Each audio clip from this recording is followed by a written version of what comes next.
Hey guys, today I'm going to be going over which PlayStation Vita games still have an active online community. It's a small but dedicated community, so you probably have to search for matches during peak hours, but I think there's just enough people playing where I would still recommend picking up these games. Ideally, you'd want to search for games anywhere between 5 and 11 PM. So, without wasting any more time, let's jump right into it. Number 1.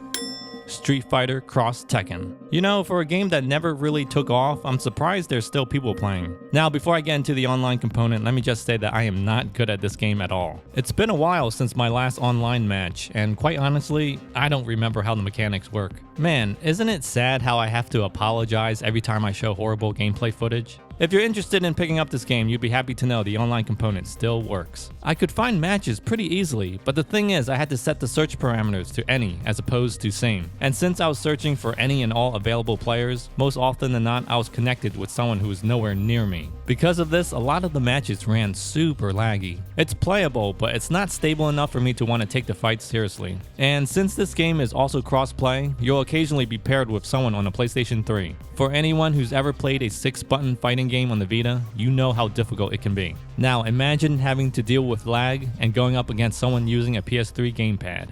Yeah, you can pretty much guess what happens next. I will admit, it was nice knowing there's still people playing this on the Vita. I would assume everyone left playing was on the PS3. I guess the Vita is more popular than I thought. Wink, wink. The online can be hit or miss, but there's still a few left playing, so if you're interested, give it a try. You might have better luck than I did. Number 2. Borderlands 2. I'll be honest with you guys, I was kinda hoping I wouldn't find anyone playing this game. I mean, I really didn't want to have to deal with a horrible frame rate again. Things were looking up when I couldn't seem to find anyone. I figured I was off the hook when suddenly, the game found another random soul for me to connect with. I bet that other person was just as surprised as I was. Although I'm not a huge fan of this conversion on the PS Vita, I will admit it's a lot more fun playing with another person. It's cool seeing other players using their abilities, and it's nice when they can offer a helping hand. This one guy wanted to trade something with me. I honestly had no idea what I was doing, or if I even traded the correct item that he wanted. But regardless, I think the trade went through. Everything was going pretty well until the game started to chug, and I was reminded of the horrible frame rate. Yup, the frame rate sucks just as bad as ever. But if you can put up with that, then the online works pretty well. It's basically the single player campaign, but with another friend along for the ride. Number 3. Ultimate Marvel vs. Capcom 3.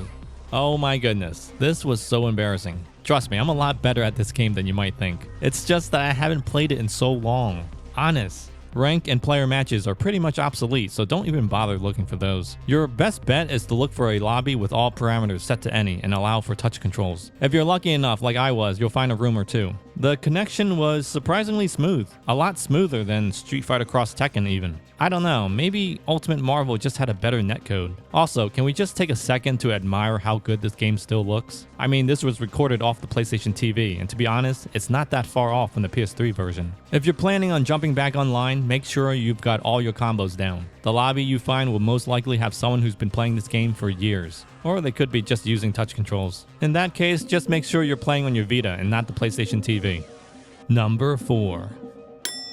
Dragon's Crown. Playing this game online reminds me of those days when arcades used to be popular. It gives you that same exact feeling of playing those beat-em-ups with complete strangers. Most of the time I had no idea what was going on, but that's the beauty of Dragon's Crown. It's classic beat-em-up at its finest. The online is a little laggy, but I don't think it's really gonna matter for this kind of game. There's only so many attacks and ways to hit the enemy. My only gripe with playing online is that sometimes your teammate will be across the screen, which will cause the camera to sway back and forth. It's kind of annoying, and to be honest, it made me a little dizzy. I couldn't find a game the first time I tried searching, but was successful the second. Not bad for a dead handheld, right?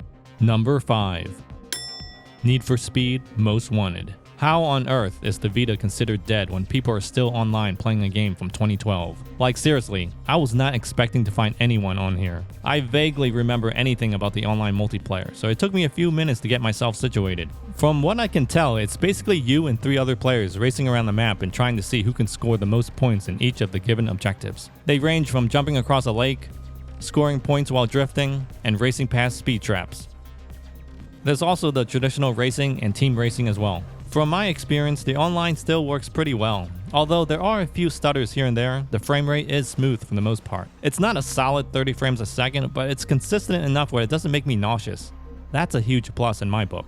Unfortunately, you will notice some players teleporting across the screen when the connection starts to drop. Still, it wasn't enough to ruin the fun. And let me just say, the online multiplayer is very fun. It's like being on the playground and running around with a bunch of my friends back in grade school.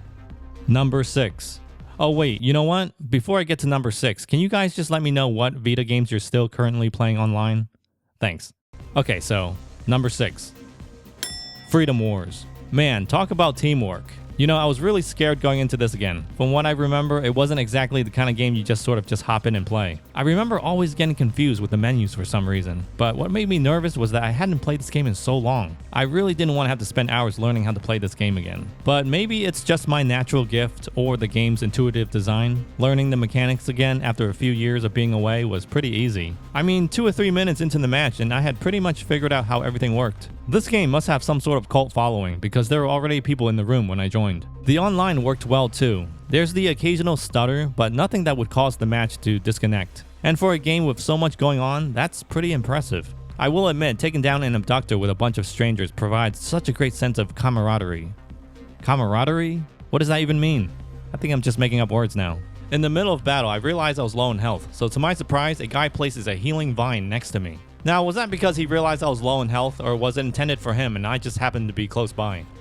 Man, camaraderie. Stages feel gigantic as ever, and battles are still just as epic. This game hasn't changed at all. Score another one for the PlayStation Vita. Number 7.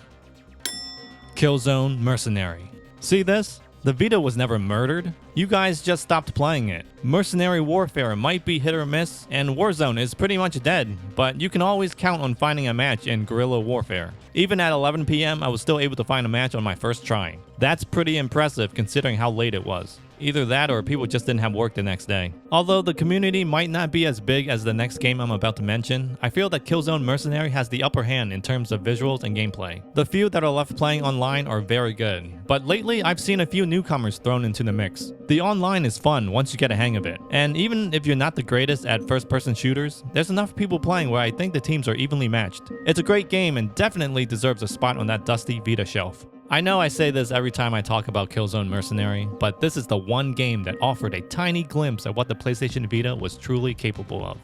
Number 8. Call of Duty Black Ops Declassified. By far, the game with the most active community on the PlayStation Vita. You can hop on practically at any time of the day and you're bound to find someone to play with. I prefer Killzone Mercenary's slower, more thought out gameplay, but man, I can't deny the instant satisfaction I get from the random kills in Declassified. I especially love it when a person spawns right in front of me. Also, I would advise everyone to just sit in the corner and wait for people to come to you. Just kidding! That was a joke. Anyway, what else can I say? The online multiplayer is fun.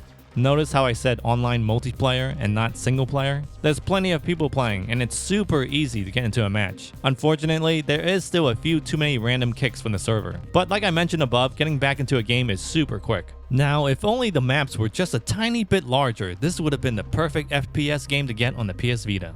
Well, at least in terms of online multiplayer. Other than Team Tactical and Drop Zone, all the other modes have people in them. You're almost always guaranteed to find someone in Team Deathmatch. You can say what you want about Sony's late handheld, but the fact that you can still find people playing this game online is a testament that the Vita is not dead, regardless of what you hear.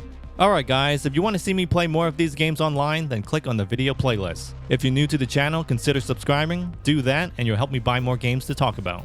Later.